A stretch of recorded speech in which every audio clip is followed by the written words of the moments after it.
اللهم صل على سيدنا محمد وعلى آل سيدنا محمد كما صليت على إبراهيم وعلى آل إبراهيم في العالمين إنك حميد مجيد. قال الله تبارك وتعالى في كلامه المجيد: أعوذ بالله من الشيطان الرجيم. بسم الله الرحمن الرحيم. قال يا هارون ما منعك إذ رأيتهم ضلوا ألا تتبعني فعصيت أمري.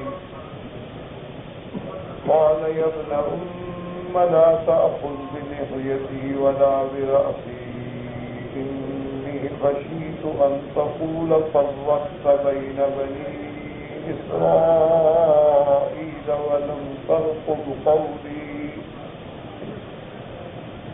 قال المؤلف والمفسر رحمه الله تعالى: أدام النفع بعلومه وعلومكم في الدارين آمين. إلى أن قال: يخبر تعالى أن موسى عليه السلام حين رجع إلى قومه فرأى ما قد حدث فيهم من الأمر الأليم فامتلأ عند ذلك غضبا وألقى ما كان في يده من الألواح الإلهية وأخذ برأس أخيه يجره إليه. وقد قدمنا في سورة الأعراف قصد ذلك وذكرنا هناك حديث: ليس الخمر كالمعاينة. والشرع يلوم أخاه هارون عليه السلام فقال: ما منعك إذ رأيتهم ضلوا ألا تتبعني.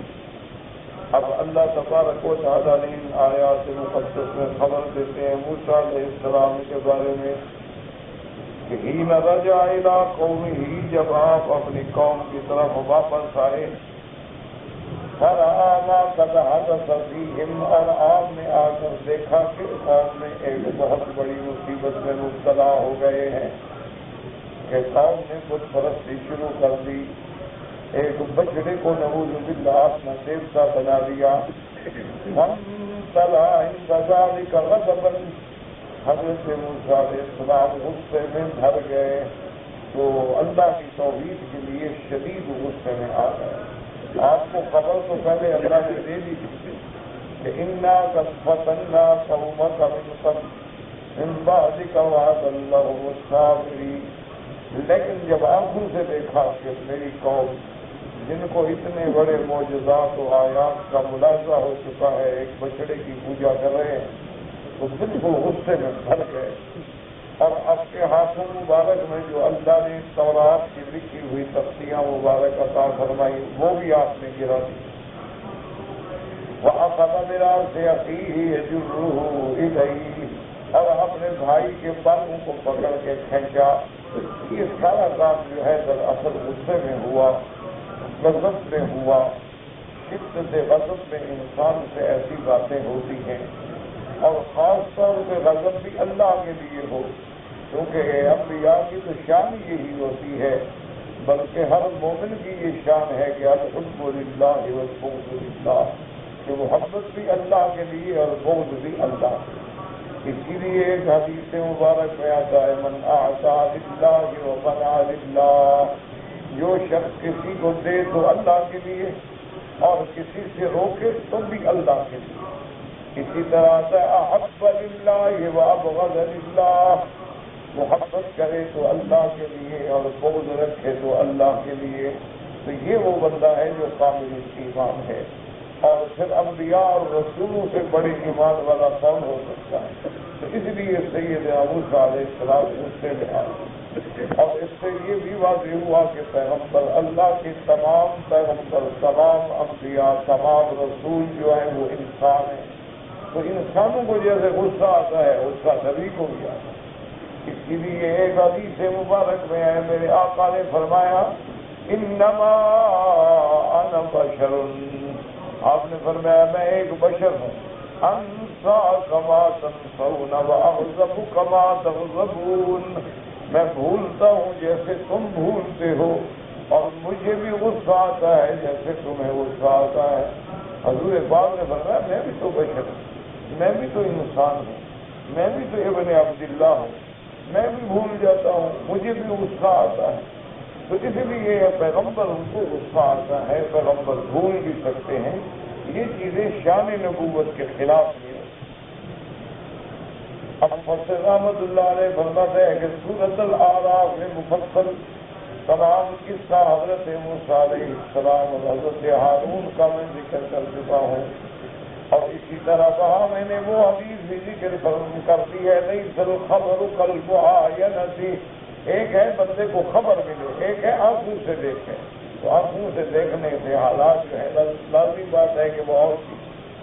اب حضرت ہارون علیہ السلام کو ملامت فرمائی، قال یا ہارون ما منعک اذ رأیتهم ضلوا الا تتبعني ایبتغنی بہذا الامر یبلغ وقع۔ آپ حضرت ہارون پہ غصے ہوئے کہ آپ نے کیوں دیر کی، جب ایسا واقعہ ہو گیا تھا تو میرے پیچھے آتے تو قریب سے فوراً آ کے مجھے خبر کرتے، تو آپ نے اتنی تاخیر کیوں کر دی ہے؟ اور افعصیت امری ای فیما کنت قدمت الیک، یا میں نے جو تمہیں ہدایات دی تھی نعوذ باللہ اس سے آپ نے نافرمانی کی کہ آپ نے مجھے خبر بھی نہیں دی اور آپ نے ان سے مقابلہ و محاربہ بھی نہیں کیا، وجہ کیا ہے؟ کیونکہ پہلے حضرت ابراہیم حضرت موسیٰ علیہ السلام فرما چکے فاخلفنی فی قومی واصلح ولا تتبع سبیل المفسدین۔ حضرت موسیٰ علیہ السلام نے ان کو اپنا خلیفہ بنایا تھا کہ میری عدم موجودگی میں قوم میں آپ میرے خلیفہ ہوں گے، قوم کی اصلاح کی کوشش کریں اور مفسدین کے راستے پر کبھی نہ چلیں، مفسدین کی اتباع سے ہمیشہ بچیں۔ اب حضرت ہارون علیہ السلام نے معذرت پیش کی، قال یا ابن ام لا تأخذ بلحیتی ولا براسی، یا ابن ام یہ لفظ کیوں کہا؟ ورقق له بذکر الام ما انه شقیقه لابویہ۔ حضرت ہارون علیہ السلام جو ہیں آپ کے حقیقی بھائی ہیں، شقیق ہیں، باپ بھی ایک ہے ماں بھی ایک ہے، لیکن آپ نے ماں کا ذکر کیا تاکہ آپ کے دل میں رحمت پیدا ہو، کیونکہ ماں کے دل میں جو شفقت ہے وہ باپ سے زیادہ ہو، اسی لیے حضور صلی اللہ علیہ وسلم نے فرمایا کہ ماں کا درجہ جو ہے وہ باپ سے بھی زیادہ ہے۔ اور قرآن مقدس میں بھی یہی ہے، جہاں اللہ نے ذکر کیا وہاں والدہ کا ذکر مقدس کیا، وَوَصَّيْنَا الْإِنسَانَ بِوَالِدَيْهِ إِحْسَانًا حَمَلَتْهُ أُمُّهُ وَهْنًا عَلَى وَهْنٍ، اور کہیں فرماتے ہیں حَمَلَتْهُ أُمُّهُ قَوْحًا عَلَى قَرْحٍ، تو اللہ پاک نے بھی والدہ کا ذکر مقدم فرمایا ہے۔ اس لیے حضور پاک سے ایک صحابی نے پوچھا کہ یا رسول اللہ صلی اللہ علیہ وسلم، اللہ کے رسول کے بعد مجھ پہ سب سے زیادہ حق کس کا ہے؟ آپ نے فرمایا امو کا۔ اس نے پوچھا ثم من، اس کے بعد کس کا؟ فرمایا امو کا۔ اس نے کہا اس کے بعد کس کا؟ فرمایا امو کا۔ اس نے پوچھا اس کے بعد کس کا؟ فرمایا ثم اباک۔ 3 دفعہ حضور نے فرمایا کہ تجھ پہ تیری اماں کا حق، والدہ کا حق، والدہ کا حق، والدہ کا حق۔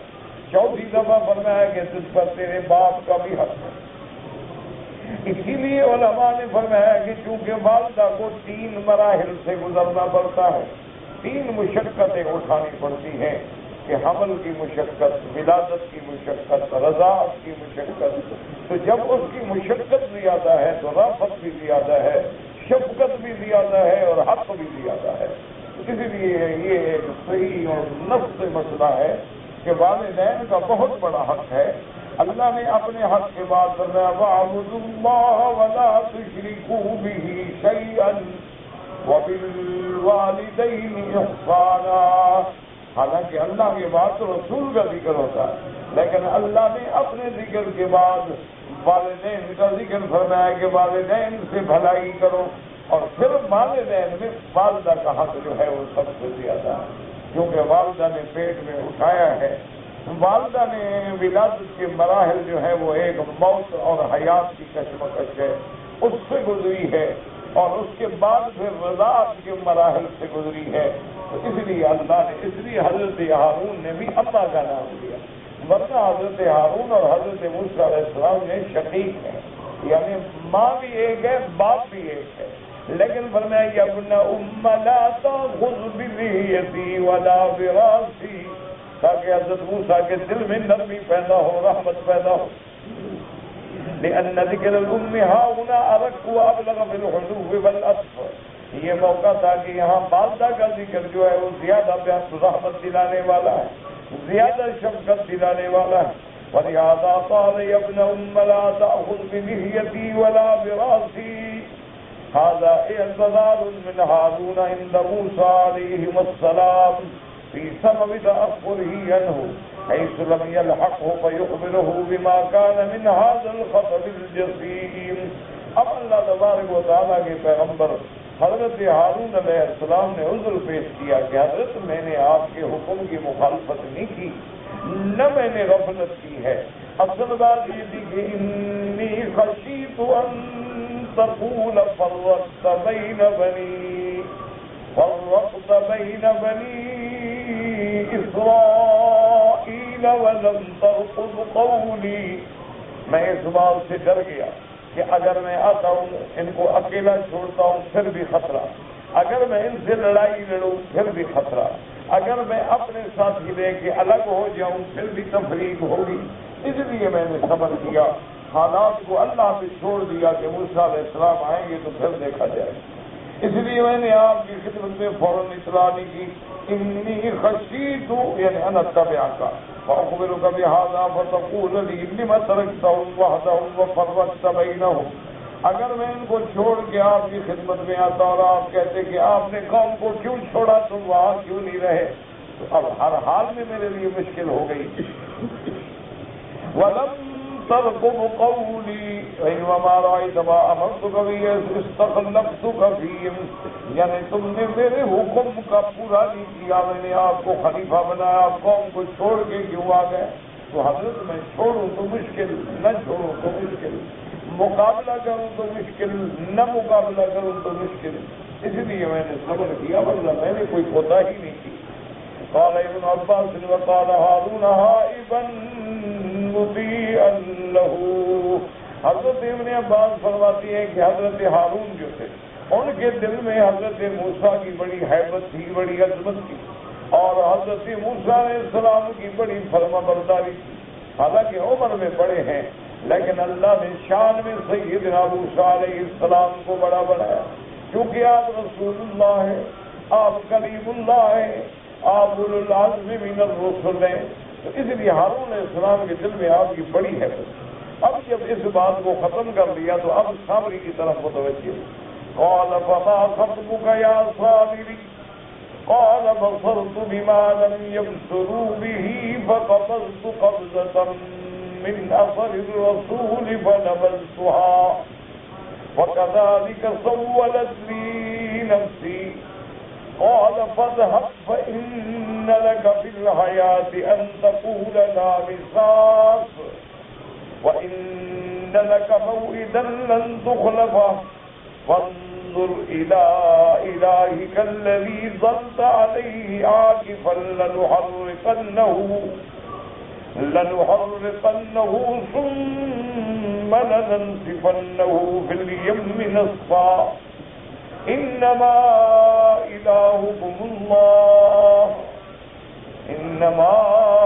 إلهكم الله الذي لا إله إلا هو وسع كل شيء علما۔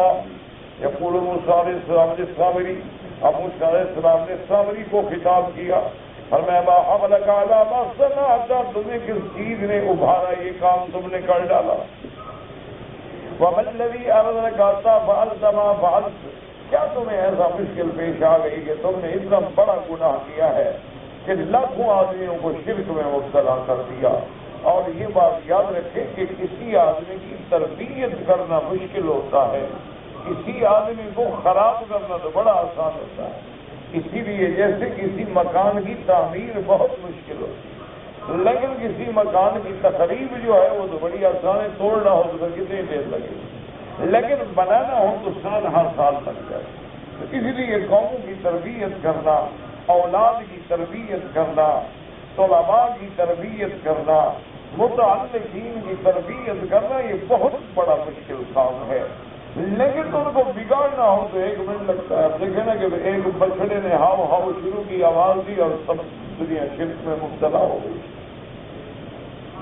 قال محمد بن اسحاق عن حكيم بن جبير سعيد بن جبير بن باسط قال قال الصامري رجل من اهل باجرما، وہ باجرما قوم سے تھا، وكان من قوم يعبدون البقرة، وہ قوم پہلے سے گائے کی عبادت کرتی تھی، وكان حب عبادت البقر في نفسه، اس کے دل کے اندر بھی محبت تھی گائے کی عبادت کی، وقال قد اظهر الاسلام بني اسرائيل، بنو اسرائیل کے ساتھ اس نے اسلام ظاہر کیا ہوا تھا، وقال اسمه موسیٰ ابن ظفر، سامری جو ہے اس کا لقب ہے، نام اس کا جو تھا موسیٰ تھا اور باپ کا نام جو تھا وہ ظفر تھا۔ وفی روایت عباس انه كان من کرمان، بعض نے کہا ہے کہ وہ ایران کے علاقہ کرمان کے رہنے والا تھا، وقال قتادہ كان من قرية سامرہ، اور بعض کہتے ہیں کہ نہیں سامرہ بستی کا رہنے والا تھا۔ کہنے لگا قال بصرت بما لم يبصروا به فقبضت قبضة من اثر الرسول، کہنے لگا حين رأيت جبريل حين جاء لهلاك فرعون، کہ جب جبریل علیہ السلام کو اللہ نے بھیجا کہ فرعون کو ہلاک کرے اور موسیٰ علیہ السلام کو اس کی قوم کے ساتھ پار اتارے دریا کے، تو میں نے اس وقت دیکھا فقبضت قبضة من نصر الرسول من نصر فرسه، میں نے ان کا جو سواری تھی نا ان کے پاؤں کے نیچے سے مٹی لے۔ هذا هو المشهور عند كثير من المفسرين او اکثرین، اب مفسر رحمۃ اللہ علیہ فرماتے ہیں یہی قول مفسرین میں مشہور ہے۔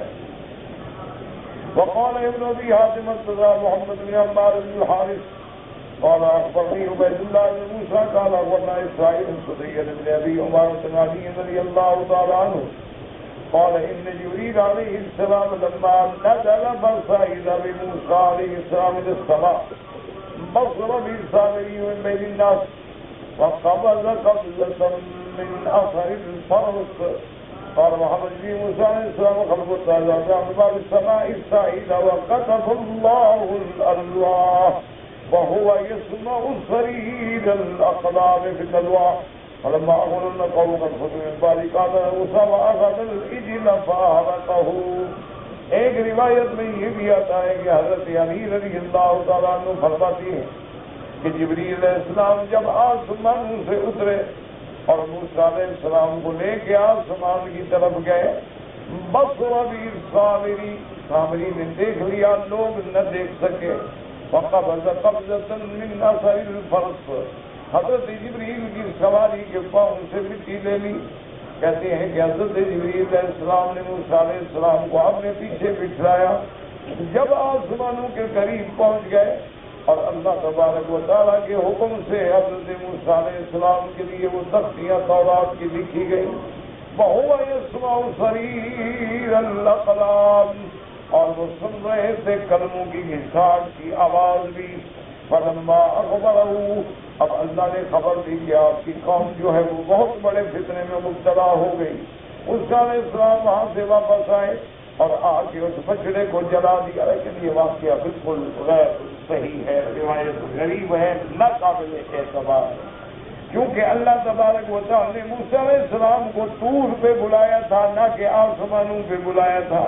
قرآن پاک میں باقاعدہ موجود ہے کہ اللہ تبارک و تعالیٰ نے حضرت موسیٰ علیہ السلام کو فرمایا کہ طور پہ آئے، وَوَعَدْنَاهَا مُوسَىٰ، اللہ نے وعد دیا، موقع دیا، ٹائم دیا، وقت مقرر کیا، اور اس کے بعد حکم دیا کہ 30 دن اور 30 راتیں روزے سے رہیں، کیونکہ اللہ تبارک و تعالیٰ کی کتاب کا لینا تو اس کے لیے ضرورت ہوتی ہے کہ پہلے آدمی کی تربیت ہو جائے۔ جب انسان خود کامل بن جاتا ہے تو پھر دوسروں کو کامل بناتا ہے، اگر خود ہی انسان کامل نہ ہو تو پھر دوسروں کو کیسے دعوت دے؟ یہی وجہ تھی کہ سب سے پہلے میرے محبوب کو اللہ نے حکم دیا، یا ایھا المزمل قم اللیل الا قلیلا نصفه أو انقص منه قليلا أو زد عليه ورتل القرآن ترتيلا إنا سنلقي عليك قولا ثقيلا إن ناشئة الليل هي أشد وطئا وأقوم قيلا. اللہ نے حکم دیا کہ کپڑے میں لپٹنے والے میرے نبی محمد مصطفیٰ قم اللیل، کھڑے ہو جاؤ رات کو میری عبادت کے لیے، الا قلیلا، تھوڑی سی آرام کرو لیکن زیادہ رات کا حصہ جاگتے رہو. پھر تھوڑی رعایت کی فرمایا نصفہ، یا آدھا آدھا کر لو، آدھا آرام کرو آدھا عبادت کرو، یا اس کے بعد نصفہ او انقص منہ قلیلا، یا تم آدھے سے بھی تھوڑا کم کر لو، او زد علیہ، یا تھوڑا زیادہ کر لو. کیا مانا؟ 2/3 آرام کرو، 1/3 ذکر کرو.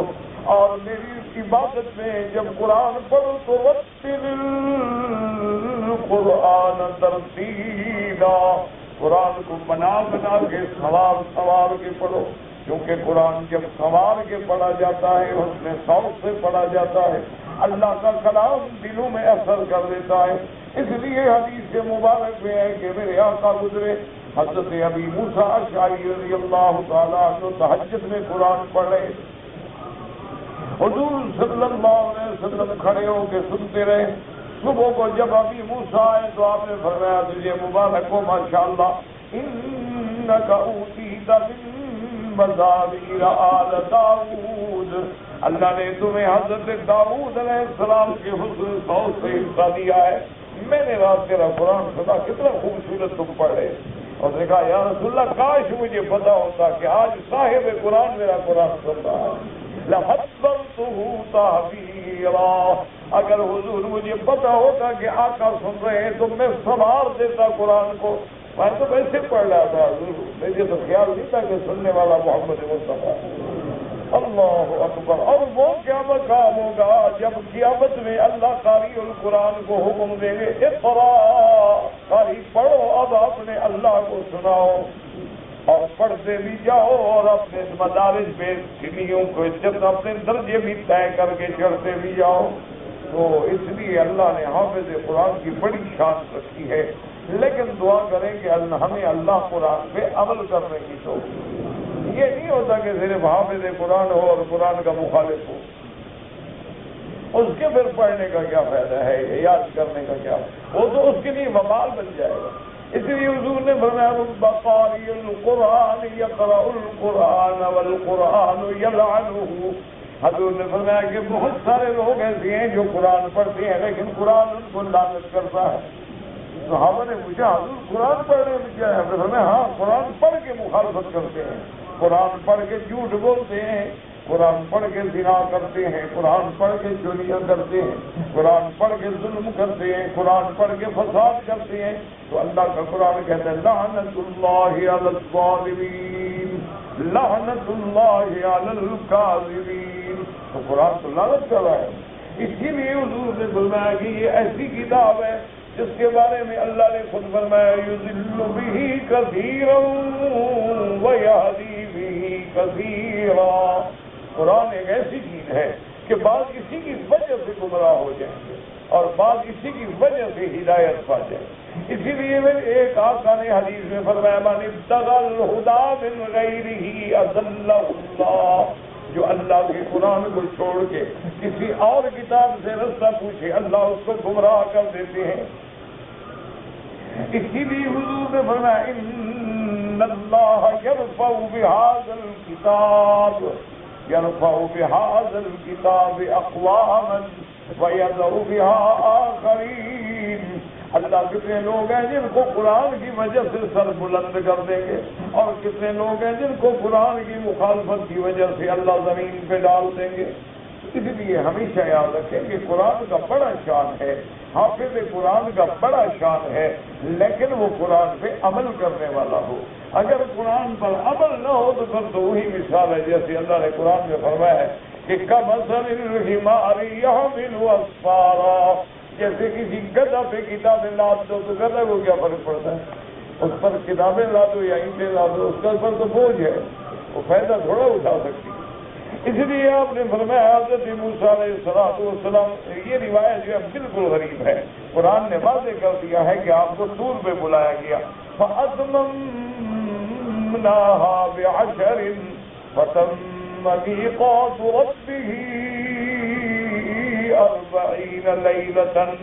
اللہ نے حکم دیا موسیٰ 10 راتیں اور بھی گزارو تاکہ 40 پوری ہو جائیں۔ اسی لیے بعض علماء جو ہے نا جی، وہ یہ آپ نے دیکھا نا کہ بعض بزرگ کہتے ہیں بھائی 40 دن لگاؤ، 40 دن لگاؤ، 40 دن عبادت، وہ اسی سے لیتے ہیں دراصل کہ اللہ نے قرآن میں موسیٰ علیہ السلام سے بھی 40 راتیں لگوائی ہیں، تو کوئی حکمت تو ضرور ہے، ورنہ 40 بھی ہو سکتی تھی، 50 بھی ہو سکتی تھی۔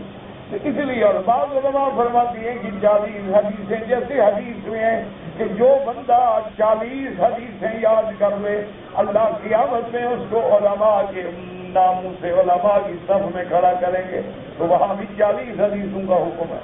جو مدینے میں 40 نمازیں پڑھ لے، اللہ اس کو برات کر دیتی ہیں نفاق سے اور جہنم سے، تو وہاں بھی 40 کا حکم ہے۔ اور اللہ تبارک و تعالیٰ کسی نبی کو نبوت نہیں دیتے جب تک 40 سال نہ گزرے۔ فَلَمَّا بَلَغَ أَشُدَّهُ وَبَلَغَ 40 سَنَةً، تو اس لیے علماء فرماتے ہیں کہ 40 دن میں، 40 مہینوں میں، 40 سالوں میں کوئی حکمت ہے، اللہ نے رکھی ہے کیا۔ اور اسی طرح علماء فرماتے ہیں ثُمَّ خَلَقْنَا النُّطْفَةَ عَلَقَةً فَخَلَقْنَا الْعَلَقَةَ مُضْغَةً فَخَلَقْنَا الْمُضْغَةَ عِظَامًا فَكَسَوْنَا الْعِظَامَ لَحْمًا ثُمَّ انشَأْنَاهُ خَلْقًا آخَرَ فَتَبَارَكَ اللَّهُ أَحْسَنُ الْخَالِقِينَ۔ کہ پیدا ہوتا ہے جب بندہ پہلے نطفہ بنتا ہے، 40 دن کے بعد علقہ بنتا ہے، 40 دن کے بعد مضغہ بنتا ہے، 40 دن کے بعد اس پہ گوشت چڑھایا جاتا ہے، 40 دن کے بعد پھر اس کی نشات کی تکمیل کی جاتی ہے۔ تو کہتے ہیں کہ 40 کے عدد میں تبدیلی آتی ہے کہ نطفہ تھا تو علقہ بن گیا، علقہ تھا تو مضغہ بن گیا۔ تو جب یہ 40 دن اپنا گھر چھوڑ کے، وطن چھوڑ کے، دوست چھوڑ کے اللہ کے راستے میں نکلے گا، نمازیں پڑھے گا، تہجد پڑھے گا، دعائیں مانگے گا، اس میں بھی تبدیلی آئے۔ تو اس لیے بات علماء جو ہیں، ان باتوں کو، علماء کی باتوں میں کوئی نہ کوئی راز ہوتا ہے، کوئی نہ کوئی حکمت ہوتی ہے جس کو ہم سمجھ نہیں سکتے۔ ایک دفعہ امام ابو حنیفہ رحمۃ اللہ علیہ کا ایک دہریے سے یعنی منکر خدا سے مناظرہ ہو گیا۔ ایک بہت بڑا دہریہ تھا، منکر خدا تھا، اور اس دور میں جتنے لوگ بھی اس سے بات کرتے تھے وہ اتنا طویل اللسان تھا، کثیر الکلام تھا، اور اتنا مناظرے میں ماہر تھا، کوئی آدمی ٹک نہیں سکتا تھا سامنے، جس کو بات کرتا تھا جواب کر دیتا۔ تو آخر حضرت امام ابو حنیفہ رحمۃ اللہ علیہ کے ساتھ بات ہو گئی اور وقت مقرر ہو گیا، اور جہاں مناظرہ طے ہوا تھا درمیان میں دریا تھا۔ اب جب وقت مناظرے کا طے ہو گیا اور لاکھوں لوگوں کا اجتماع ہو گیا اور تحریہ پہنچ گیا، لیکن امام صاحب نہ پہنچے۔ امام ابو حنیفہ رحمۃ اللہ علیہ جسے وقت پہ نہ پہنچے تو اب زہریے نے تو پھر شور مچا دیا، ناچنا شروع کر دیا، اور تمہارا امام میرے مقابلے پہ کیسے آ سکتا ہے، اور ڈر گیا، بھاگ گیا، شکست کھا گیا، اور شروع ابھی وہ اسی طرح لفاظی میں تھا کہ امام صاحب تھا۔ تو اس نے کہا کہ جی آپ وقت پہ نہیں پہنچے ہیں، تاخیر ہو گئی ہے، آپ خوف میں آ گئے، ڈر گئے، مجھے کیوں اتنی دیر انتظار؟ خیر جاؤ، بات تو سنو۔ کیا بات؟ انہوں نے کہا بات یہ ہے کہ تمہارے ہمارے درمیان میں ایک دریا ہے، تمہیں پتا ہے، میں نے اس طرف آنا تھا۔ میں جب دریا پہ پہنچا تو کوئی کشتی نہیں، میرے ساتھیوں نے بڑی دوڑ دھوپ کی، بھاگے دوڑے اوپر نیچے، کہیں کشتی ملے، لیکن کشتی نہیں ملی. اب کشتی کے بغیر دریا کیسے عبور کروں؟ مایوس ہو کے ہم بیٹھ گئے کہ بھی اللہ کو اگر اسی طرح ہماری شکست منظور ہے، الحمدللہ اللہ کی مرضی. فرماتی ہے کہ بس میں ایسے جب بیٹھ گیا، تھوڑی دیر گزری، میں کیا دیکھتا ہوں کہ درخت کٹ رہے ہیں، اس کے تختے بن رہے ہیں، اور خود بخود کشتی تیار ہو رہی ہے، میخیں لگ رہی ہیں. دیکھتے دیکھتے بڑی خوبصورت کشتی بن گئی. ہم اس میں بیٹھ کے پار آ گئے.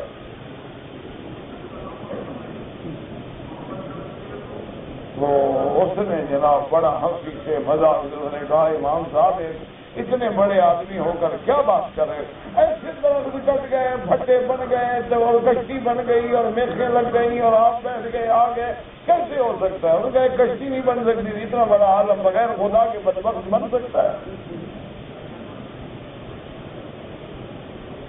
اگر ایک درختی بغیر بنانے والے کی کشتی نہیں بن سکتی چھوٹی سی، ہمیں دریا کے اس پار نہیں اتار سکتی، سارا عالم بغیر بنانے والے کے بن گیا. اس نے کہا کہ ہاں یہ تو ٹھیک ہے، اب میں نے ایک بات تو مان لی کہ خدا ہے، یہ تو میں شکست کھا گیا، لیکن مہربانی کریں اگر مجھے دکھائیں کہ خدا ہے کہاں. تو حضرت نے فرمایا کسی کو حکم دیا کہ بھائی کوئی شکر ہے یا چینی ہے تو اس کو بھی فرمایا پیو دیکھو کیا میٹھا ہے. انہوں نے کہا شکر کہاں ہے؟ شکر تو پانی کے اندر ہے. انہوں نے کہا خدا کی صفتیں دیکھو، طرح سے دیکھو. اور تمہیں میٹھا تو لگ رہا ہے نا، لیکن تمہیں وہ شکر نظر نہیں آ رہی ہے. تو خدا ہمیں نظر نہیں آ سکتا ہے کہ لا تدرکہ الابصار، ہماری آنکھیں جو ہیں وہ ناقص ہیں، ہم فانی ہیں، ہم باقی کو نہیں دیکھ سکتے.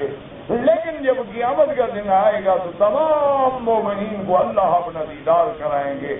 حضور پاک نے 14ویں کا چاند کھلا ہوا تھا، آپ نے فرمایا انکم سترون ربکم، آپ نے فرمایا تم سب مومن جو ہو اپنے رب کی زیارت کرو گے. ولا تضامون فی رؤیتہ کما لا تضامون فی لیلۃ البدر، آپ نے فرمایا جیسے 14ویں کے چاند میں تمہیں شبہ نہیں ہے، اسی طرح اللہ کی رؤیت میں کوئی شبہ نہیں ہوگا قیامت. اس لیے ہمیشہ یاد رکھیں ایسی باتیں ہوتی ہیں، لیکن اللہ تبارک و تعالی جب راضی ہو جاتے ہیں تو پھر آدمی کی حیثیت جو ہے وہ خود بخود بدل جاتی ہے، اس کی اصلاح ہو جاتی ہے، اور رب راضی ہو جائے تو بڑی چھوٹی سی بات سے اصلاح ہو جائے.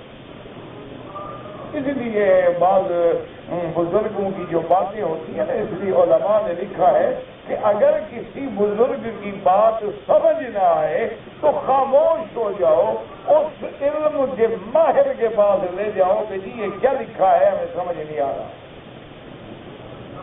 یہ نہیں ہے کہ فوراً جو منہ میں آئے شروع ہو جاؤ. اگر فقہا کا کوئی قول ہے، اگر محدثین کرام کا کوئی قول ہے، اولیاء اللہ کا کوئی قول ہے، تو ہر علم کے لیے اللہ نے رجال پیدا کیے ہیں. اب دیکھیں نا دنیا میں علوم ہے، اگر ایک آدمی لا کا طالب علم ہے تو میڈیکل نہیں جانتا، میڈیکل کا طالب ہے تو لا نہیں جانتا. ایک آدمی اگر ریاضیات کا ماہر ہے بیچارہ تاریخ نہیں جانتا، ایک تاریخ کا ماہر ہے تو اس کو جناب جغرافیہ اور ریاضیات نہیں آتی ہے. اسی طرح اللہ نے ہر علم کے لوگ پیدا کیے ہیں. جب تک ان صحیح لوگوں سے رجوع نہ کیا جائے، فاطل البیوت من ابوابها، اس دروازے سے نہ داخل ہوا جائے تو پھر اندر کی چیزوں کا علم حاصل نہیں ہو. اس لیے ہمیشہ یاد رکھیں کسی بزرگ کا قول ہے، کسی اللہ والے کا قول ہے، کسی محدث کا قول ہے، کسی اولیاء اللہ کا قول ہے، اور بظاہر ہمیں سمجھ نہیں آ رہا کہ یہ کیا ہے، اس کا معنی یہ ہے کہ ہمیں علم نہیں ہے، ہم کسی صحیح آدمی سے رجوع کریں. اس لیے اب دیکھیں کہ حالانکہ سامری ہے، سامری نے دیکھ لیا اور کوئی نہ دیکھ سکا. فَقَبَلْتُ قَبْضَةً مِّنْ أَثَرِ الرَّسُولِ وَكَذَلِكَ سَوَّلَتْ لِي نَفْسِي. فرماتی ہے کہ من بعد عام الفصل جبریل، میں نے جبریل علیہ السلام کے اس سواری کے پاؤں کے نیچے سے مٹی لے لی. بل قبضۃ ملء الکف، قبضہ کا معنی مٹھی بھر لینا، مٹھی میں نے بھر لی. اور قبضہ میں صابر الصابر قال مجھے قبض الصابر القاما قال بھی یدی راحیت بنی اسرائیل من سبق عجلا جسدا له خوار. حبیب الریف یہ وہ خوار. اب حضرت مجاہد فرماتی ہیں کہ سامری نے وہ جو مٹی تھی اس کو ڈالا اس بنو اسرائیل کے پاس جو زیور تھے جن کو انہوں نے آگ میں ڈالا تھا. آپ نے جب ڈالا تو اس سے ایک بچڑا بن گیا، اس سے آواز بھی آتی تھی.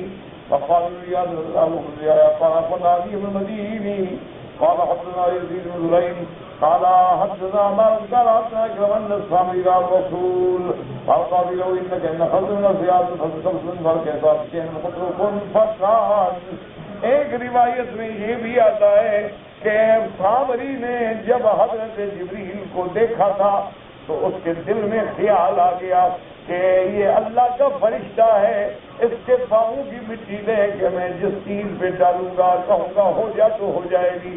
فقبض قبضة من اثر الرسول فيبست اصابعه اول القبضة.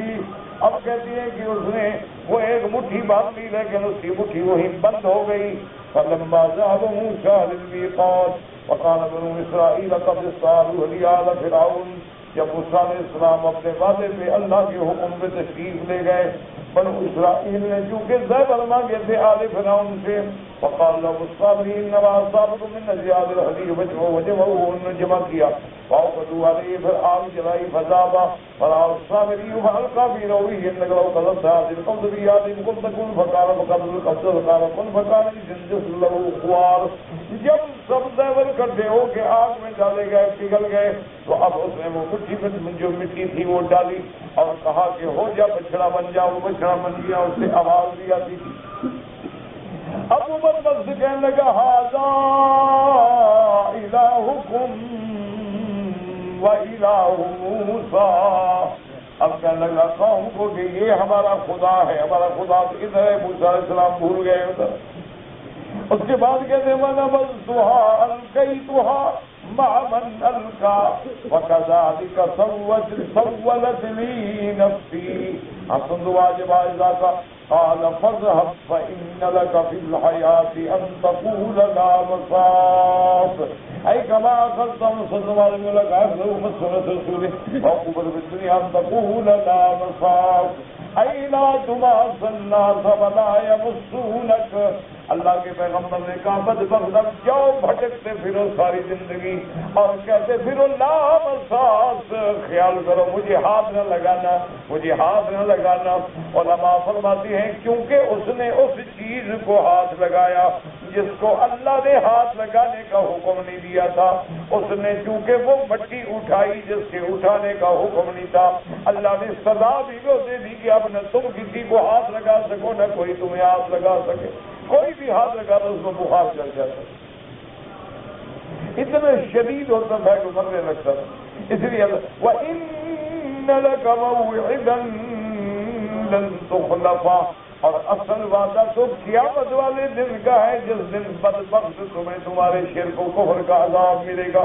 اَيْ لَا مَحِيدَ لَكَ عَنْهُ وَقَالَ قَدَرَ نَقُولَ لَا مَصَابَ عُقُوبَةً لَهُمْ وَبَقَايَاهُمُ الْيَوْمَ يَقُولُونَ لَا مَصَابَ. وَإِنَّ لَكَ مَوْعِدًا لَن تُخْلَفَ.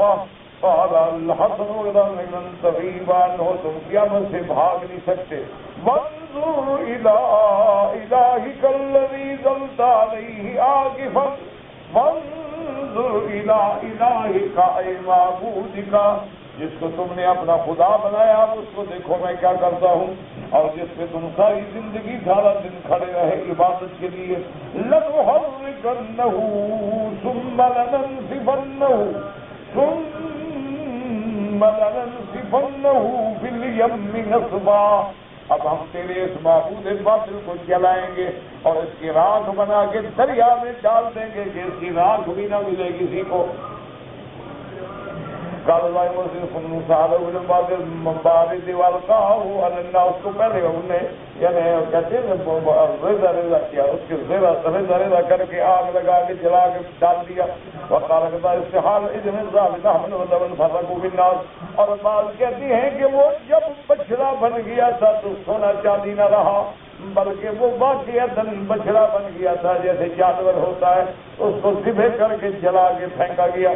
ثم ألقى الوارد بالبحر ولهذا قال ثم لننسفنه في اليم نسفا. وقال ابن أبي حاتم حدثنا أبي قال عبد الله قال ربنا إسرائيل نبي إسحاق عن عمر بن عبد الله وأبي عبد الرحمن رضي الله تعالى عنه قال إن موسى لما تعجل ربه من الصامري وجمع ما قدر عليه من حلي نساء بني إسرائيل ثم صبر إجرا. قال فحمد موسى على سيدنا فرجع بالمبارك فبرته بها ولا شط النهر فلم يشرب أحد من ذلك الماء مما كان يعبد الإجل إلا استطاب يوم الذهب. وقال لموسى ما تعبدنا قال ابن بعضكم بعضا.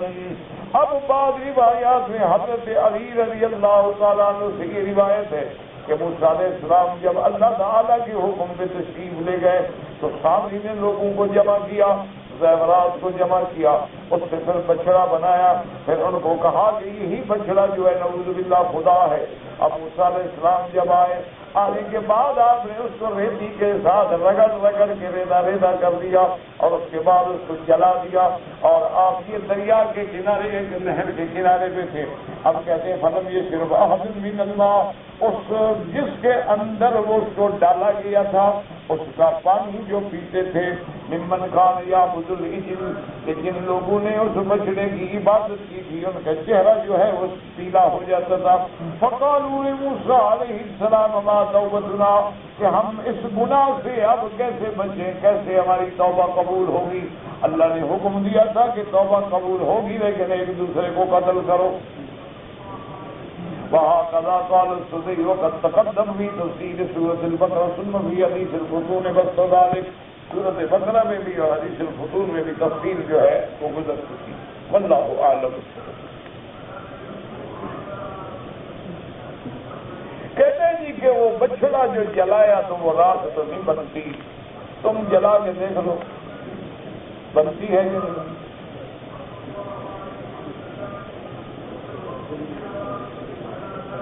اللہ کے بندے جلانے والا موسیٰ علیہ السلام ہو نا پھر جل جاتا ہے. جلانے والا مولوی مکی ہو تو پھر راکھ نہیں بنے گی. وہ تو پیغمبر ہے جس کے ہاتھ میں لاٹھی سام بن جاتا ہے تو اس چکر میں ہو کہ وہ کیسے راکھ بن گئی.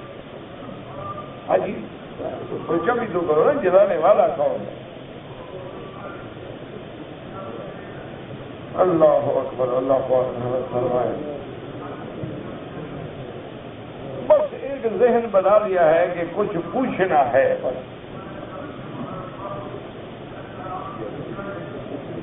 کہتے جی کہ ہمارے پاس بینک کا قرضہ ہے اور ہمیں حج کا بھی ارادہ ہے. بالکل آپ حج کریں، اس میں کیا شرط ہے، آپ حج کریں کوئی معنی نہیں، لیکن آپ جو ہے پیسے حرام والے حج میں استعمال نہ کریں. اور دوسرا جو آپ پر بینک کا قرضہ ہے وہ ادا کرنے کی کوشش کریں اور آئندہ توبہ کریں کہ میں آئندہ ہم اس کے قریب نہیں جائیں گے. بات ختم ہوگا.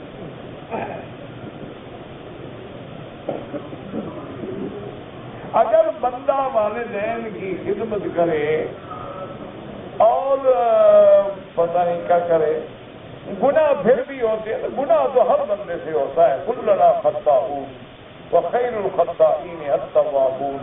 حضور نے فرمایا کہ اللہ کو توبہ کرنے والے گناہ گار جو ہیں وہ بھی بڑے محبوب ہیں. تو اگر گناہ ہوتا ہے توبہ کرو.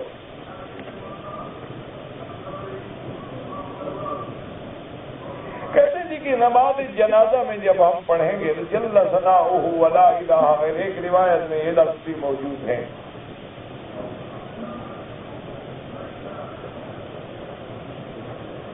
ہاں مجھے تو پرسوں اطلاع ہو گئی تھی، مولانا رضوان القاسمی رحمۃ اللہ علیہ حیدرآباد دکن میں جو فوت ہوئے ہیں، میرے تو ان سے بہت تعلق تھا. وہ جب سے اسپتال میں تھے، کوما میں تھے، مجھے اس کی بھی اطلاع تھی. اور جب وہ فوت ہوئے ہیں تو اس کے ٹھیک 5 منٹ کے بعد مجھے اطلاع آ گئی. تو جب ہسپتال سے گھر لایا میں تو ان سے تعلق تھا، تو ہم نے کل بھی دعا کرائی تھی اللہ ان کے درجات بلند فرمائے. کہتے ہیں کہ اپنا داڑھی منڈانے والا جب فاسق ہو جاتا ہے تو اس کی عبادات قبول ہوتی ہیں. عبادت تو کافر کی قبول نہیں ہوتی، فاسق کی کیوں قبول نہیں ہوتی؟ خلطوا عملا صالحا وآخر سیئا. ایسے لوگ ہوتے ہیں اچھے عمل بھی ہیں بڑے عمل بھی ہیں. یہ تو مانا نہیں ہے کہ جو فاسق ہو اس کی باقی عبادت بھی قبول نہ ہو. جو گانے وانے سنتے ہیں وہ بھی برا کام ہے.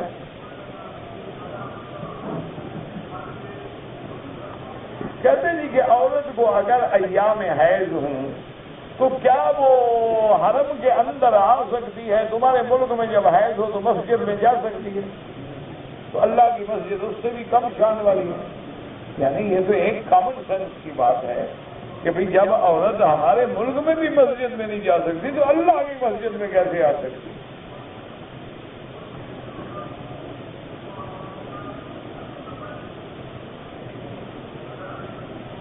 کہتے جی کہ ایک آدمی عمرے کا احرام باندھا، ابھی عمرہ نہیں کیا تھا، اس کو پتھر لگا جس سے خون نکل آیا، کوئی بات نہیں، کوئی جرمانے نہیں. لوگ سمجھتے ہیں کہ خون جو نکل آئے تو دم پڑ گیا. اچھی شریعت ہے اللہ کی، خون بھی اس کا نکلے سزا بھی اسی کو دو. عجیب بات ہے.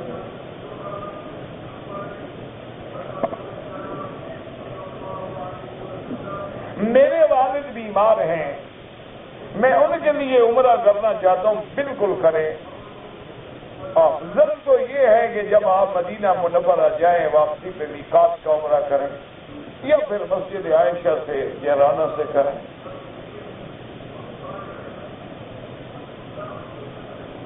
اگر طواف کی فضیلت زیادہ ہے، نیت دل میں ہوتی ہے کہ یا اللہ اس کا ثواب فلاں وہ دے، بس بات ختم ہو گئی.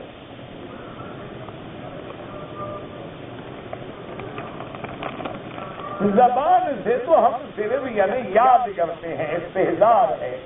مقام النیت القلب، نیت جو ہے وہ دل میں. اب دیکھو نا ابھی شاہ کے لیے کھڑے ہیں، بس یہی نیت. اب یہ ضروری نہیں ہوتا کہ ہم کہیں کہ 4 رکعت نماز شاہ وقت فلاں اور متوجہ فلاں، یہ تو بالکل بدعت.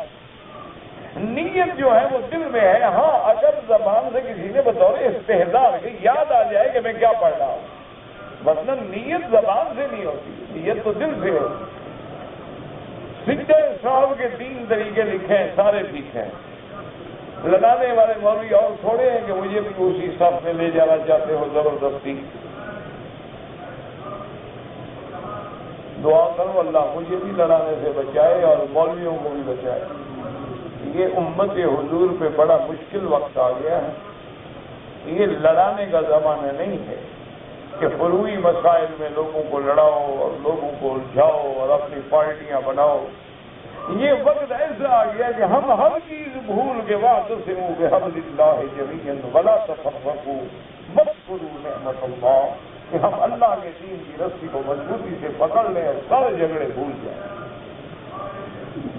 انفرادی جھگڑے بھی بھول جائیں، اجتماعی جھگڑے بھی بھول جائیں. آج حضور کی امت کو وحدت کی ضرورت ہے، اتحاد کی ضرورت ہے، جوڑنے کی ضرورت ہے، نہ کہ توڑنے کی ضرورت ہے. اگر ایک آدمی میں دم پڑ جائے تو کیا دم والا گوشت خود کھا سکتا ہے؟ اچھا جرمانہ ہے کہ جرمانہ بھی کر لیا، کھا بھی خود گیا. اللہ کے بندے جب تم پہ دم پڑ گیا تم کیوں کھا سکتے ہو؟ غریبوں کو کھلاؤ.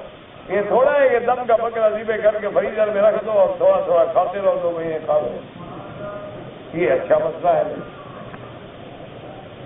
اگر ایک آدمی حج کے لیے آیا، مینا میں اس نے کنکریاں مار لی، حلق قربانی کر لی، حلق کر لی، طواف زیارت بھی کر لیا، آ کر بیمار ہو گیا، صفا مروا نہیں دوڑ سکا، دوسرے دن یا تیسرے دن صفا مروا دوڑا، کوئی حرج نہیں. صفا مروا تو 10 دن بعد بھی دوڑو تو کوئی حرج نہیں، 20 دن بعد بھی دوڑو تو، مہینہ بعد بھی دوڑو تو کوئی حرج نہیں، اگلے حج تک بھی دوڑو تو کوئی حرج نہیں. صفا کا کوئی وقت نہیں، لیکن اس کے لیے پھر ضروری یہ ہوگا کہ جب صفا دوڑنا چاہے تو پہلے نفلی طواف کرے، نفلی طواف کر کے پھر صفا دوڑے۔ کہتے ہیں جی کہ اسلام میں بچے کا نام رکھنے کا حق ماں کو ہے کہ باپ کو ہے؟ یہ تم خود فیصلہ کرو کہ گھر میں غالب ماں ہے یا باپ ہے۔ اگر بیوی کا ڈنڈا چلتا ہے، چپل چلتی ہے، تو بیوی نام رکھے گی، اور تمہارا ڈنڈا چلتا ہے تم رکھو۔ یہ تو تمہارے گھر اللہ کے بندے، نام رکھنے کا حق باپ کو ہوتا ہے، بیٹا باپ سے منسوب ہوتا ہے، نہ کہ ماں سے ہوتا ہے۔ ادعوہم لآبائہم ھو اقسط عند اللہ۔ اور پھر اگر تم ماں باپ اپنے بیٹے کے نام پر متفق نہیں ہو سکتے ہو تو اور کس چیز پہ اتفاق کرو گے؟ ویسے حق جو ہے وہ باپ کا ہے۔ ایک آدمی ہے، حافظ قرآن ہے، اس کی عمر بھی 18 سال ہے، لیکن اس کو داڑھی نہیں آئی، تو کیا وہ امام بن سکتا ہے؟ بن سکتا ہے۔ 18 سال میں تو بالکل آدمی بالغ ہو جاتا ہے، اور حافظ قرآن ہے، بالکل امام بن سکتا ہے۔ اب ایک آدمی کی داڑھی ویسے 100 سال نہ ہے، یہ تھوڑا ہے کہ وہ امام نہ بنے۔ اگر عورت حیض میں ہے، عمرہ نہیں کر سکتی، اپنے مکان میں انتظار کرے، جب پاک ہو جائے غسل کرے پھر عمرہ کرے۔ امام کے پیچھے سورۃ فاتحہ پڑھیں، حنفی ہیں تو نہ پڑھیں، اور شافعی ہے تو پڑھا کریں۔ ایک آدمی تاجر تھا، غریب آدمی، پیسے مل کے تجارت کیا، کھا گیا، قیامت میں دے گا انشاءاللہ۔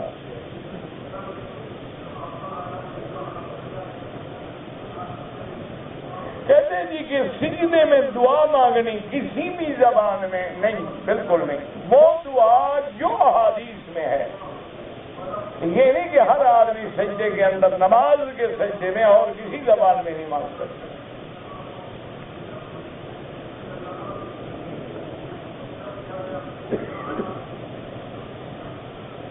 کہتے ہیں جی کہ میں دوسرا نکاح کرنا چاہتا ہوں، میرے بیوی بچے بھی ہیں، لیکن میری بیوی کہتی ہے کہ نکاح نہیں کرنا ہے، جائیداد میں وارث بن جائے گا، تو جب نکاح کرو گے اللہ اولاد دے گا، وارث بھی بنے گا۔ اور جو پہلی بیوی سے پوچھتے رہے وہ کبھی دوسری شادی نہیں کرتے۔ جنہوں نے کرنا ہو وہ پوچھتے نہیں، جنہوں نے پوچھنا ہے وہ کرتے نہیں۔ ہمیشہ پہلی بیوی بھی اجازت دیتی ہے کسی کو؟ بلا 80 سال کی بڑھیا جو ہو جائے، پاؤں قبر میں ہوں، پھر بھی کہے گی شادی نہ کرو۔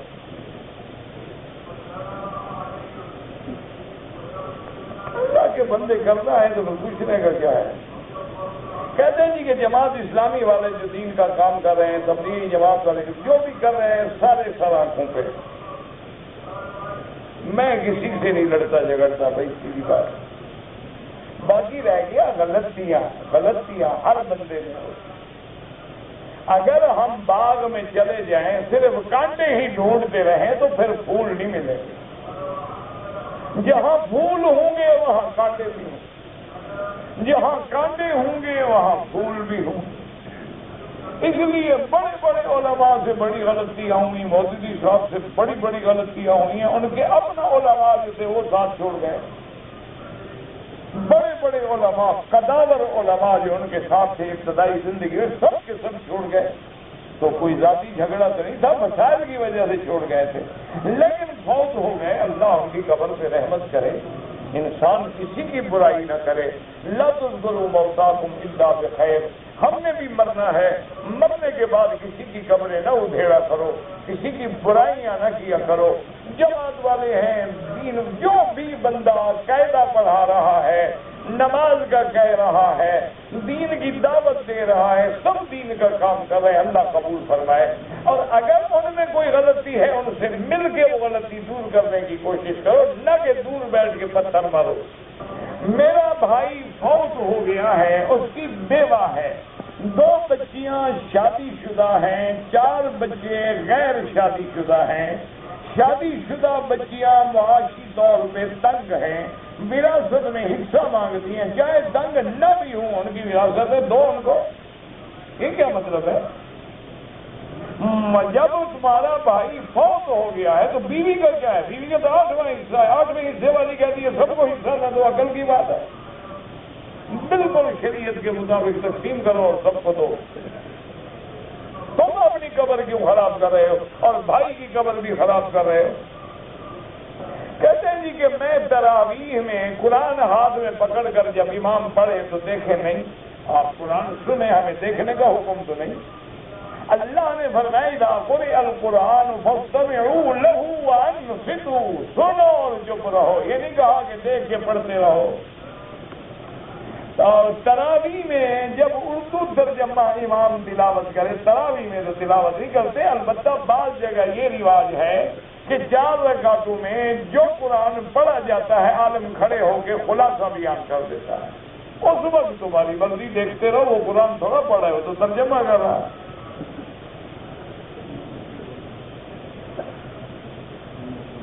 عورتوں کی امامت میں سلام جو ہے عورت کے ساتھ پھیرنا چاہیے یا بعد میں؟ مجھے اتنی پتہ لگا آپ نے کیا پوچھا ہے۔ عورت اگر ہمارے پیچھے نماز پڑھی ہے تو وہ ہمارے امام کے ساتھ سلام پھیرے گی، ہم اس کی انتظار تھوڑی کریں گے کہ تم سلام پھیرو ہم پھر پھیریں گے۔ طواف کے لیے باوضو ہونا بالکل ضروری ہے، وضو نہ ہو طواف چھوڑ دو، وضو کرو۔ اگر منگنی ہو جائے تو اس لڑکی سے باتیں کرنا جائز ہے؟ بالکل ناجائز ہے۔ منگنی کیا ہے؟ منگنی تو ایک رسم ہے، جب تک نکاح نہ ہو جائے وہ عورت اجنبیہ ہے، نہ بات کر سکتے ہو نہ اس سے علیحدہ بیٹھ سکتے ہو۔ ہاں خطبے کے لیے پہلے دیکھ سکتے ہو، وہ تمہیں دیکھ سکتی ہے، لیکن یہ نہیں ہوتا۔ آج کل تو منگنی کے بعد یہ ہے نا کہ جی باقاعدہ وہ چلی جاتی ہیں، ان کے ساتھ پھرتی ہیں اور بڑے بڑے اسکینڈل بن جاتے ہیں، اللہ معاف کرے۔ اگر زکوٰۃ کے پیسے دینے ہوں تو بتا کر دیے جائیں، جب غریب کو دو اس کو بتانا ضروری نہیں ہے، دل میں نیت ہو کہ میں زکوٰۃ دے رہا ہوں۔ اگر تم نے زکوٰۃ کسی مدرسے میں دی ہے، کسی عالم کو دی، اس کو بتاؤ کہ یہ زکوٰۃ کے پیسے ہیں تاکہ وہ صحیح جگہ خرچ کرے۔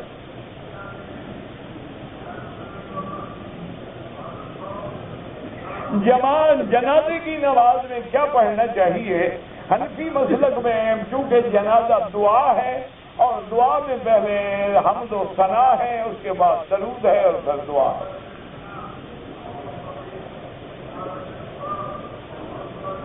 اگر کوئی قرضے میں ہے اس کو زکوٰۃ دے سکتے ہیں؟ بالکل دے سکتے ہیں۔ مقروض جو ہے وہ زکوٰۃ لے سکتا ہے، لیکن دیکھو ایسے قرضے والے بھی ہوتے ہیں کہ مثلا ایک آدمی نے 10 لاکھ قرضہ دینا ہے لیکن 2 کروڑ کی جائیداد ہے، تو وہ زکوٰۃ تھوڑی دے سکتا ہے۔ ورنہ زکوٰۃ تو ایسی چیز ہے کہ ایک آدمی مثلا اپنے ملک میں بڑا کروڑوں پتی ہے، یہاں آیا، جیب کٹ گئی، پیسے نکل گئے، نقصان ہو گیا، اب خالی ہاتھ زکوٰۃ اس کو بھی آپ دے سکتے ہیں۔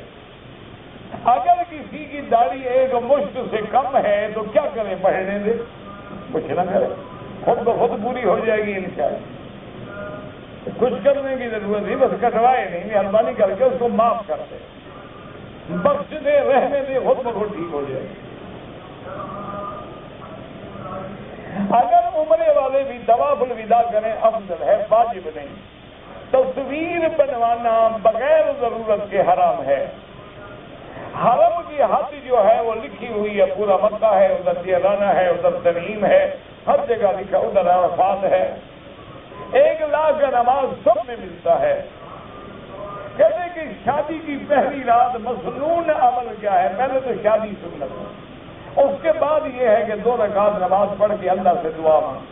تیسری بات یہ ہے کہ اپنے بیوی کے بالوں کو پکڑ کے اللہ سے دعا مانگے کہ یا اللہ ہر انسان کی ہر چیز کی پریشانی تیرے قبضے میں ہے، مہربانی کر کے تو اس کو ہمیشہ میرا مطیع اور فرما بردار بنانا۔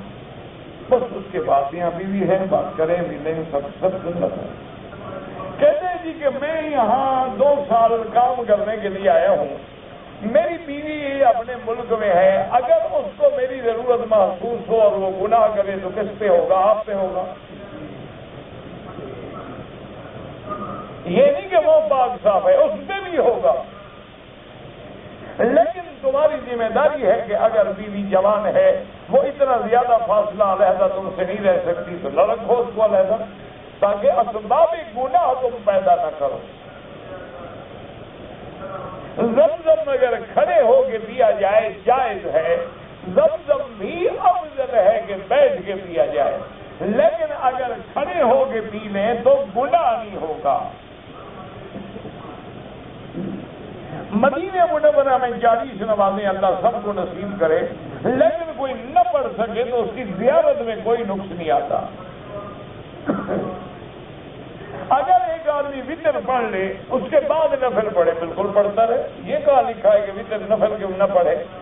معنی یہ ہوتا ہے کہ اگر تم نے ابھی وطر عشاء کے بعد نہیں پڑھے، اب رات کو انشاءاللہ تہجد پڑھو گے تو تہجد کے آخر میں وطر پڑھو۔ لیکن اگر کوئی عشاء کے بعد وطر پڑھ لیتا ہے، رات کو اٹھے تہجد پڑھے، نفل پڑھے، سب کچھ پڑھے، یہ تھوڑا منع ہے کہ پھر نفل نہ پڑھے۔